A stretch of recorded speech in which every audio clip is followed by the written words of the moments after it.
எல்லாரும் வணக்கம். நான் உங்களோட பாதி பேச இன்னைக்கு அக்டோபர் 17, 2025 ப்ரோமோ, அதுவும் இல்லாமல் ஒட்டுமொத்த எபிசோட ரிவ்யூ தான் வந்து பார்க்க போகிறோம். இன்றைக்கி நடந்த விஷயம் தான் தெரியும். ஆல்ரெடி வந்து ப்ரோமோவில் நடந்த விஷயத்தில் நம்ம ஆல்ரெடி பேசி முடிச்சிருக்கோம்.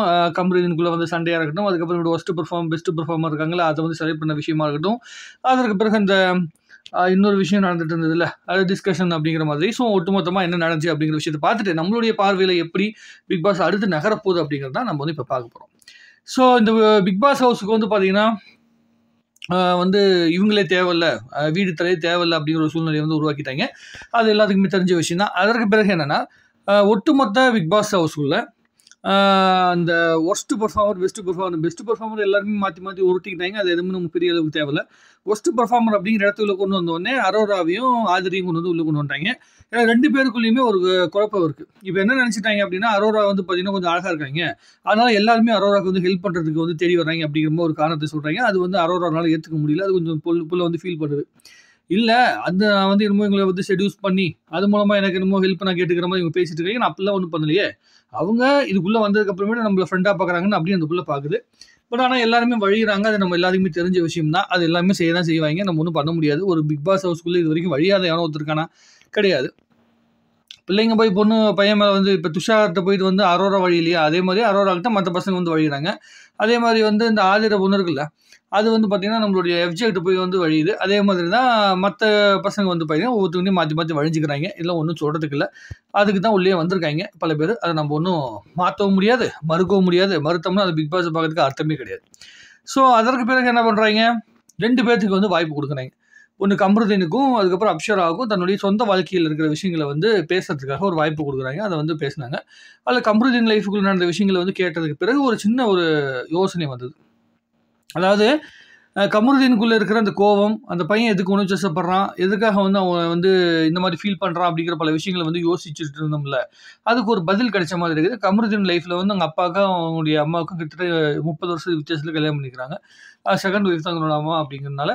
ஃபர்ஸ்ட் ஒய்ஃபில் வந்து ரொம்ப வசதியான ஃபேமிலியிலேருந்து அவங்க கட்டிட்டு வந்ததுனால, செகண்ட் ஒய்ஃப் அவங்க அம்மா வந்ததுக்கப்புறம் அவங்களுக்கு வந்து நடந்த சூழ்நிலை, அவங்க அப்பா வந்து பண்ண ப்ரெஷரு, அதுக்கப்புறமேட்டு அவங்க டிபி வந்துச்சுன்னாரு, அதுக்கப்புறம் அதில் வந்து பாதிக்கப்பட்டு அவங்க வந்து ஃபீல் பண்ணது, இது எல்லாத்தையுமே குரல் தழுத்தலுக்க கமருதீன் பேசுறதை பார்க்கும்போது ரொம்ப எப்படி சொல்கிறது, ரொம்ப நெகிழ்ச்சியாக இருந்தது, வருத்தமாக இருந்தது. ஸோ எல்லாத்துடைய வாழ்க்கைக்குள்ளேயுமே ஒரு பெயின் இருக்குது. அந்த பெயின் வந்து எந்த விதத்தில் வந்து வெளியே வருதுன்னா, அது வந்து லைஃப்பில் அவங்க பார்த்துட்டு வந்த ஆட்களை பார்த்து, அவங்க லைஃபுக்குள்ளே வந்த அவங்க பெயின் அப்படிங்கிற விஷயத்தை விட கதைகள். இப்போ என்கிட்ட ஒரு கதை கேட்டிங்கன்னு வச்சுங்களேன், இந்த வயசில் நீ என்ன மாதிரியான கஷ்டங்களை வந்து பார்த்த அப்படின்னா, நம்ம ஒரு லிஸ்ட் சொல்லுவோம். அந்த மாதிரி கமருதீன் லைஃப்பில் ஒரு மிகப்பெரிய வலி வந்து அவங்க அப்பா அம்மாவுக்கு இடைப்பட்ட அந்த இதுதான். அம்மா வந்து அவங்க அடித்ததாக இருக்கட்டும், அதே மாதிரி வந்து எங்கள் அப்பாவோடைய அந்த குணம் தான் எனக்கு வந்து வந்துருச்சு, அதுதான் எனக்கு ரொம்ப கஷ்டமாக இருக்குது, அந்த கோவப்படுறது அப்படிங்கிற விஷயம் வந்து எனக்கு வந்துருச்சு அப்படிங்கிறது தான் எனக்கு ரொம்ப வருத்தமாக இருக்குது அப்படி இப்படின்னு சொல்கிறாப்புல. ஸோ அதனால் எல்லாருமே உங்கள் வீட்டு பிள்ளையா நினச்சி நம்ம மன்னிச்சிடுங்க அப்படின்னு சொல்கிறாப்புல. சரி, ரைட்டு. நாம் ஆரம்பத்துலேருந்து நான் யோசிக்கும் போது கமருதீனுடைய அந்த இம்மெச்சூராக சில விஷயங்கள் பேசுறதை பார்க்கும்போது எனக்கு இது மாதிரி நிறைய விஷயங்கள் யோசனை வந்தது. பட் ஆனால் இப்போ கொஞ்சம் ஒரு கன்சர்ன் இருக்குது. ஸோ அந்த ஒரு விஷயத்தை வச்சே எல்லாத்தையுமே நம்ம வந்து மன்னிச்சிட முடியாது. ஒரு கேம் அப்படின்னு வரும்போது சில விஷயங்களை அவங்க கரெக்டாக செஞ்சு தான் ஆகணும். கேமுக்கு தகுந்த மாதிரி மாறி ஆகணும். உள்ளுக்குள்ளே இருக்க எல்லாருமே ஒன்று காயப்படுத்தினா நீ காயப்படுத்தணும். வார்த்தை விடும்போது கமருதீன் ரொம்ப ரொம்ப தப்பான வார்த்தைகள்லாம் சில டைம் விட்டுறாரு. பைத்தியன்னு வந்து பேசுறது, அதே மாதிரி வந்து டக்கு டக்குன்னு வந்து பார்த்தீங்கன்னா எரிஞ்சு விழுந்துறது, இந்த மாதிரி நிறைய விஷயங்கள் வந்து பண்ணுறாப்புல. அதை கொஞ்சம் புரிதலோடு மாற்றிக்கிட்டா தான் சரி வரும். அப்போ தான் வந்து கேம் வந்து ஒழுங்கான இடத்தை நோக்கி நகரும். அரோராவுக்கு வந்து இருக்கிற கன்சர்ன் என்னென்னா, அந்த புள்ள வந்து யார் அது, நல்ல பையன் அந்த பையன் துஷாருங்கிற பையன்கிட்ட போய் வந்து ரொம்ப உருட்டி பரட்டி அவன் எனக்கு லவ் ஃபீலிங்ஸ் இல்லை அப்படி இப்படி அந்த புள்ள வந்து பூசி முழுகி பேசிகிட்டு இருக்குது. ஸோ என்னென்னா, அரோராவை பொறுத்த வரைக்கும் உள்ளுக்குள்ளே அந்த ஹவுஸ்மேட்டுக்குள்ளே வந்து பெரிய அளவுக்கு எந்த ஒரு வேலையும் செய்யாமல் அப்படியே ஒப்பேற்றிட்டு ஜாலியாக உட்காந்துட்டு அப்படியே உருட்டிட்டு போயிடலாம் அப்படிங்கிற மனநிலைக்குள்ளே இருக்கிறது தான் அவங்க வந்து ஒஸ்ட் பெர்ஃபார்மன்ஸ் கொடுக்குறது காரணம். ஆதிரி என்னென்னா, எல்லா இடத்துலையும் வேலை செய்கிறங்கிற பேரில் வந்து நின்றுக்கிட்டு அந்த பொண்ணு தர்க்கம் பண்ணிக்கிட்டு இருக்குது. அதாவது நான் சொல்கிறது தான் சரி அப்படிங்கிற மாதிரி தர்க்கம் பண்ணி பேசிக்கிட்டே இருக்குதுன்னு வச்சுங்களேன். அதுதான் வந்து மற்றவங்களை வந்து ரொம்ப காயப்படுத்துது. அதுதான் ஆதிரிக்கிட்ட நடக்குது. அதுக்கு இன்னும் புரிதல் வரல. அதனால் அந்த பிள்ளை வந்து பேசுறதுனால அது ஒஸ்ட் பெர்ஃபார்மர் அப்படின்னு செலக்ட் பண்ணி வச்சுருக்காங்க. அப்புறம் ரேம்ப் வாக் பண்ணாங்க. ரேம்ப் வாக் பண்ணதில் வந்து யார் இது, பிரவீன் ராஜும் அப்சராவையும் வந்து பார்த்திங்கன்னா ஜட்ஜாக போட்டிருந்தாங்க. அவங்க வந்து ஒரு ஆள் செலக்ட் பண்ணோன்னே எஃப்ஜேவையும் நம்ம ஆதிரியும் வந்து பார்த்திங்கன்னா நடந்துருந்தாங்க. அவங்களுக்கு தான் வந்து செலக்ட் பண்ணாங்கன்னு நினைக்கிறேன். செலக்ட் பண்ணிட்டாங்க. ஸோ நிறைய பேர் நடந்துட்டு இருந்தாங்க. எல்லாரும் கவனிக்கும் போது அந்த இதுதான் டக்கு ஞாபகம் வந்துச்சு. அப்புறம் இன்னொரு விஷயம் என்னென்னா, அப்சரா வந்து தன்னோட வாழ்க்கையில் நடந்த கதையை வந்து சொல்கிறாங்க. ஸோ அது ரொம்ப இன்ஸ்பைரிங்கான ஸ்டோரி. எப்பயுமே வந்து திருநங்கைகள் அப்படின்னு நம்ம சொல்கிறோம் அப்படின்னா, டிரான்ஸ்ஜெண்டர் அப்படின்னு சொல்கிறோம், அவங்களுடைய லைஃபுக்குள்ளே நடக்கிற பல பெயினான சம்பவங்கள் வந்து ரொம்ப ரொம்ப பெயின்ஃபுல்லான சம்பவம். ஏன்னா நம்ம வந்து நம்மளை மற்றவங்க காயப்படுத்துகிறாங்க, அது மூலமாக அதுலேருந்து நம்ம மீண்டு வரோம் அப்படிங்கிறது ஒரு பக்கம் இருந்தாலும், நமக்குள்ளேயே நம்ம வந்து பல காயங்கள் வந்து உருவாகும். ஏன்னா இப்போ ஒரு ஆணாக இருக்காங்க, அவங்களுக்குள்ள பெண் தன்மை இருக்குது, அதை வெளியே சொல்ல முடியாமல் ஒரு பெரிய போராட்டம் வந்து தன்னோட உடம்புக்குள்ளே மனசுக்குள்ளே நடக்கும். அதை தாண்டி வெளியே வருது அப்படிங்கிறது ரொம்ப ரொம்ப பெரிய விஷயம். பெண்ணாக இருந்து ஆணாக மாறவங்களுக்கு அதே தான், ஆணாக இருந்து பெண்ணாக மாறவங்களுக்கு அதே தான். அதை தாண்டி அதை வந்து சமூகத்துக்குள்ளே கொண்டு வரும்போது முதல்ல அவங்க ஃபேஸ் பண்ண வேண்டியது தன்னுடைய குடும்பத்தை தான். ஸோ இந்த பிரச்சனையை கொண்டு போயிட்டு வந்து அப்சரா வீட்டில் சொல்லும்போது அவங்க அப்படியே ஏற்றுக்கிட்டாங்க அப்படின்னு சொல்கிறதே ரொம்ப ஆச்சரியமாக இருந்தது. ஆச்சரியமாக தான் இந்த சமூகத்தில் பார்க்க வேண்டியதாக இருக்குது. அது வந்து ரொம்ப சந்தோஷமாக இருக்குது அப்படின்னு சொல்கிறத விட ஆச்சரியமாக தான் முதல்ல பார்க்க வேண்டியதாக இருக்குது. ஸோ இந்த அப்சராவுக்கு முதல்ல ஒரு இது போட்டாங்கல்ல, வீடியோ போடுவாங்கள்ல, ஏவி போடுவாங்கள்ல, அந்த ஏவிலேயே வந்து பார்த்தீங்கன்னா அவங்க ஃபேமிலிக்குள்ளே இருந்த விஷயம், அந்த ஃபேமிலி அவங்களை ஏற்றுக்கிட்ட விஷயம் இதெல்லாம் ரொம்ப அற்புதமாக இருந்தது. பார்க்கும்போது எனக்கு ரொம்ப ரசிப்பு தன்மையோடு இருந்தது அப்படிங்கிறத பார்க்க முடிச்சுது. ஸோ அந்த அளவுக்கு தாண்டி வந்து அவங்க லைஃப்பில் வந்து இப்போ ஒவ்வொரு விஷயங்களையும் ஜெயிக்கணும்னு சொல்லி ஆசைப்பட்டு அப்சரா ஓடிட்டு இருக்கிறது ரொம்ப சந்தோஷமான விஷயம். ஸோ திருநங்கை அப்படிங்கிறது ஒரு ஃபேக்டர் இருக்குது. அதாவது பிக் பாஸ்க்குள்ளே ஒரு கோட்டா இருக்கும். ஸோ எப்படி வந்து மாடல்கள், அதுக்கப்புறமேட்டு சீரியல் ஆர்டிஸ்ட் இப்படிலாம் ஒரு கோட்டா இருக்குது, அந்த மாதிரி திருநங்கைகள்னு ஒரு கோட்டா, கானா பாட்டு பாடுறவங்களுக்கு ஒரு கோட்டா இருக்குது. அந்த கோட்டாவில் தான் உள்ளே வந்திருக்காங்க. ஸோ அந்த ஒரு வார்த்தையினால உங்களுக்கு மேலே மிகப்பெரிய மரியாதை வச்சுக்கலாம், மிகப்பெரிய வந்து என்ன சொல்கிறது, நம்பிக்கை ரீதியான என்னென்ன விஷயங்கள் வேணாலும் பேசிக்கலாம். பட் ஆனால் அதுவே வந்து ஒரு சிம்பத்தி மூலமாகவே ஜெயிக்க வைக்கிறதுக்கு உண்டான வேலை நடக்குமான்னு கேட்டிங்கன்னா கிடைக்காது. நீங்கள் ஏதாவது பர்ஃபார்ம் பண்ணால் தான் அதை நோக்கி நகர முடியும். ஒரு கோட்டாக்குள்ளே உள்ளே வந்துடலாம். இப்போ எப்படின்னா ஒரு கவர்மெண்ட் ஜாப் இருக்குது, அதுக்குள்ளே வேலைக்கு வரீங்க, அது ஒரு கோட்டா மூலமாக உள்ளே வந்துடுறீங்க. ஆனால் உள்ளுக்குள்ளே போய் வேலை செஞ்சால் தான் வந்து ஒழுங்கான மரியாதை கிடைக்கும், ப்ரொமோஷன் கிடைக்கும். இல்லை நான் கோட்டாவில் உள்ளே வந்தாலே என் மேலே வந்து சிம்பத்தியில் வந்துருச்சு, அது மூலமாக எனக்கு வந்து பார்த்தீங்கன்னா ப்ரொமோஷன் கொடுக்க மாட்டாங்க. வேலை கிடைச்சிடும், ப்ரொமோஷன் கிடைக்காது. ஸோ அப்சராவுக்கு இப்போ வந்து வேலை கிடைச்சிருக்கு, அதை ப்ரொமோஷனை மாற்றாதது அவங்களோட கையில் தான் இருக்குது.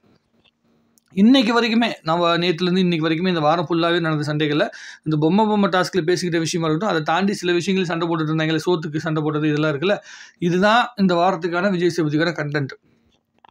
இதை வச்சுக்கிட்டு விஜய் சேதுபதி என்ன பண்ண போகிறார் அப்படிங்கிறது தெரியல.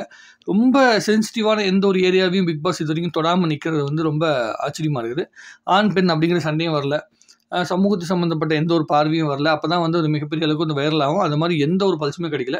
இப்போதைக்கு வைரலாக இருக்கிறது வந்து பார்த்தீங்கன்னா, நம்மளுடைய திவாகர் உட்காந்து ஏதோ லட்டை கிட்ட ஏதோ சாப்பிட்டுட்டு இருப்பான்னு நினைக்கிறேன். சாப்பிட்டுட்டு இருக்கும்போது பார்வதி உட்காந்து பக்கத்தில் அழுதுட்டு இருக்கிற அந்த வீடியோ வந்து ரொம்ப ரொம்ப வைரல் ஆச்சு. அப்புறம் நடுவில் விக்ரம் கூட சேர்ந்துக்கிட்டு வந்து ஏதோ காமெடி பண்ணதும், அதே மாதிரி வினோத்துக்கிட்ட கூட சேர்ந்து காமெடி பண்ண இந்த விஷயம்லாம் கொஞ்சம் வைரல் ஆச்சு. இதை தவிர பிக் பாஸுக்குள்ளே பெரிய அளவுக்கு வைரல் ஆகி பேசக்கூடிய அளவுக்கு எந்த ஒரு விஷயமும் உள்ளுக்குள்ளே இல்லாமல் இருக்கிறது தான் கொஞ்சம் வருத்தமானதாக இருக்குது. ஸோ எவ்வளவுதான் என்ன சொல்லுவாங்களா, எண்ணெய் வந்து உடம்புல தேய்ச்சிட்டு மண்ணில் பிறந்தாலும் ஒட்டுற மண்ணு தான் ஒட்டும் அப்படிங்கிற மாதிரி, இவங்களை வச்சுக்கிட்டு என்னென்ன வந்து பண்ண முடியுமோ அதை தான் வந்து பண்ண முடியும். அதுக்கு மேலே பெருசாக ஆசைப்பட்டாலும் அது நடக்கிறதுக்கான வாய்ப்புகள் மிக மிக குறைவு அப்படிங்கிறது தான் ஒரு வருத்தமான விஷயமா இருக்குது. ஆனால் கொஞ்சம் முயற்சி பண்ணுறாங்க சில பேர். ஆனால் இது எப்படி போகுதுன்னா, இந்த ஜீ தமிழில் வந்து சர்வைவர்னு ஒரு ப்ரோக்ராம் வந்துச்சுன்னு சொல்லி அடிக்கடி நான் சொல்லுவேன். அந்த ப்ரோக்ராம் வந்து ரொம்ப நல்லாயிருக்கும், ரசிக்கும்படியான ப்ரோக்ராமாக இருக்கும். மக்கள் யாரும் பார்க்க மாட்டாங்க. ஏன்னா அதுக்குள்ளே இந்த எல்லாருமே தனித்தனி கண்டஸ்டண்டாக மக்கள் இதை பார்த்துட்டு இருந்தாங்க. ஆனால் அதை வந்து பெரிய அளவுக்கு வந்து வரவேற்பு கொடுக்கல. அந்த மாதிரி தான் இந்த ப்ரோக்ராம் எப்படி ஆயிடுச்சுன்னா, ப்ரோக்ராம் ரொம்ப ஃபேமஸான ப்ரோக்ராம், ஆனால் உள்ளுக்குள்ளே இருக்கிற கண்டஸ்டன்ட் எல்லாமே மொக்கையாக இருக்காங்க. யாருமே ஒரு ஓகே இவங்க பிக் பாஸ் கண்டஸ்டன்ட், இது வந்து விஜய் டிவி நடத்துகிற பிக் பாஸ் அப்படிங்கிற ஃபீலே வர முடியாத அளவுக்கு ஒரு பிக் பாஸாக போயிட்டுருக்குது. உள்ளுக்குள்ளே வர லவ் சீக்வன்ஸ்லாம் முதல்ல வந்துச்சுன்னா அவங்களுக்குள்ளே லவ் கிரியேட் ஆகிடுச்சு, பார்க்க நல்லா இருக்குது அப்படின்னு. இப்போ வந்து அரோராமும் அது யார் பையன் துஷார் 2 பேரும் உட்காந்து பேசிக்கிறாங்க, பார்க்க நல்லா இருக்கிற மாதிரி ஃபீல் ஆகுது. பட் ஆனால் அதில் அவ்வளவு ஆர்டிஃபிஷியலான விஷயங்கள் வந்து பேசப்படுறதா இருக்குது. ஒரு பர்ஃபார்மன்ஸ் பின்னாடிருந்து யாரோ வந்து சொல்லி கொடுத்து பண்ணுற மாதிரி இருக்குது. அதே மாதிரி தான் வந்து இந்த யாராவது ஆதரியும் இவங்க எஃப்ஜேவும் உட்காந்து பேசிகிட்டு இருக்கிறதா இருக்கட்டும், அது எந்த ஒரு விஷயங்களுமே வந்து பல்ஸ் வரல. இந்த ஆடியன்ஸோட பல்ஸை பிடிச்சி பேசுவாங்களா, அந்த மாதிரி ஒரு இடத்துக்குள்ளே வர முடியாத தவிச்சிட்டு இருக்குது. இங்கே ஆடியன்ஸோட பல்ஸை பிடிச்ச 2 பேர் யாருன்னு சொல்லி பார்த்தீங்கன்னா, ஒன்று பார்வதி, இன்னொன்று வந்து திவாகர் வந்து காமெடி பண்ணி பல்ஸ் பிடிச்சிட்டு இருக்காரு. பார்வதி வந்து உரண்டே வந்து அந்த புள்ள பல்ஸ் பிடிச்சிட்டு இருக்குது. ஸோ வனிதா அக்காலாம் இருப்பாங்கல்ல பிக் பாஸ்குள்ளே, அந்த இடத்த வந்து பார்த்திங்கன்னா பார்வதி பிடிச்சிக்கிட்டு, எப்படி சொல்கிறதுன்னா, இது வரைக்கும் பிக் பாஸ் வரலாற்றுலேயே வந்து இந்த மாதிரி ஒரு ஆள் இல்லை அப்படின்னு சொன்னீங்கன்னா அது திவாகர் மட்டும்தான். எந்த ஒரு கேட்டகரிக்குள்ளுமே அந்த ஆளை வந்து நீங்கள் நிரப்பவே முடியாது. அப்படி ஒரு அற்புதமான ஒரு மனுஷன். இப்படி ஒரு எந்த கேட்டகரி உள்ளுக்குள்ளே கொண்டு வந்தாங்க அப்படிங்கிற ஒரு கேள்விக்குறி வர்ற அளவுக்கு ஒரு கேரக்டர். பட் ஆனால் அந்த கேரக்டர் வந்து பார்த்திங்கன்னா பிக் பாஸில் சர்வே ஆகிறதுக்கான நிறைய வாய்ப்புகள் உண்டு. ஏன்னா அதுக்கு ஒரே காரணம் உள்ளுக்குள்ளே இருக்க எல்லாருமே டம்மி பீஸ். அதனால இவர் வந்து ஒரு நல்ல இடத்த நோக்கி நகர்றாங்க. இப்போ கேப்டன்ஷிப் டாஸ்க் வந்து அடுத்து வரப்போகுதுன்னு சொல்லியிருக்காங்க. அடுத்து அதுக்கு என்ன நடக்க போகுது அப்படிங்கிறத பொறுத்து வந்து பார்க்கணும். நிறைய விஷயங்கள் இதுக்கப்புறம் தான் நிறைய பல்ஸுக்கு வரப்போகுது. அது பெரிய அளவிற்கு நம்மளை வந்து என்டர்டெயின் பண்ணுமா, இல்லை வந்து இதே மாதிரி தான் உருட்டிக்கிட்டு போகுமா? எப்படி விஜய் சேதுபதி வந்து என்னதான் கண்டென்ட் கொடுத்தாலும் அதை வந்து எப்படி ஆஃப் பண்ணி விட்ருவாப்ல. ஏற்கனவே விஜய் சேதுபதி என்ன பண்ணுவார், 2 கேள்வி கேட்டு உள்ளுக்குள்ளே இருக்கவங்களெல்லாம் வந்து பயப்படுத்தி விட்ருவாப்ல. நல்லா போயிட்டு இருக்கவனே பயந்துருவான். போன சீசனில் வந்து பார்த்தீங்கன்னா நல்லா பெர்ஃபார்ம் பண்ணிட்டு இருந்தா முத்துக்குமார் பீக்குக்கு போயிட்டு இருந்தான், அருணும் பீக்குக்கு போயிட்டு இருந்தாங்க. 2 பேரும் செம வைரலாக ஆக வேண்டிய நேரம் அது. அந்த நேரத்தில் அருணையும் முத்துக்குமாரையும் பயப்படுத்தி ஒன்றுமே இல்லாமல் சப்புனாக்கி விட்டாள் விஜய் சேதுபதி. அந்த மாதிரி இந்த சீசனில் எதுவுமே பண்ண தேவையில்ல. ஆல்ரெடி எல்லாருமே சப்புன்னு தான் கிடக்காங்க. இவங்களை வந்து விஜய் சேதுபதி அடிக்கிற அடியில் திட்டில் எந்திரிச்சு வந்தால் தான் உண்டு. விஜய் சேதுபதி மட்டும் இவங்க ஏற்கனவே ஒன்றும் பண்ணலை, ஒன்றுமே பண்ணாதவங்களை போட்டு மிதிச்சாச்சு மேலே கொண்டு வந்து ஆகணும். அடி உதவுற அண்ணன் தம்பி உதவ மாட்டான் அப்படிங்கிற மாதிரி அவர் எந்த அளவுக்கு ஹார்ஷாக பேசுகிறாரோ, எந்த அளவுக்கு வந்து ஃபோர்ஸ்ஃபுல்லாக வந்து அவங்களுக்கு கண்டென்ட்டை புரிய வைக்கிறாரோ, அதை பொறுத்து தான் வந்து சீக்கிரம் வைரல் ஆகிறதுக்குண்டான வாய்ப்புகள் இருக்குது. அது நடக்குமா நடக்காதா அப்படிங்கிறத நம்ம பொறுத்து தான் பார்க்கணும். இப்போதைக்கு இன்றைக்கி நடந்த விஷயத்தை பொறுத்த வரைக்கும் இவ்வளோ தான் கண்டென்ட் இருக்குது. இன்னும் டீட்டெயிலாக வந்து பேசணும் அப்படின்னா நம்ம என்ன பேசுறது, அவ்வளோதான் இருக்குது. வேறு ஏதாவது புதுசாக நடந்தால் பேசுவோம். நாளைக்கு விஜய் சேதுபதி இந்த ஒரு வாரத்தில் வர விஷயங்களை வச்சு என்னென்ன பேசுகிறாரு அப்படிங்கிறத பார்த்துட்டு டீட்டெயிலாக உட்காந்து நம்ம பேசுவோம். உங்களுடைய கருத்துக்கள் எதுவாக இருந்தாலும் சரி கமெண்ட்டில் போடுங்க. இன்னும் நிறைய பேசுவோம். வாழ்க தமிழ்நாடு, வளர்க தமிழ் மக்கள்.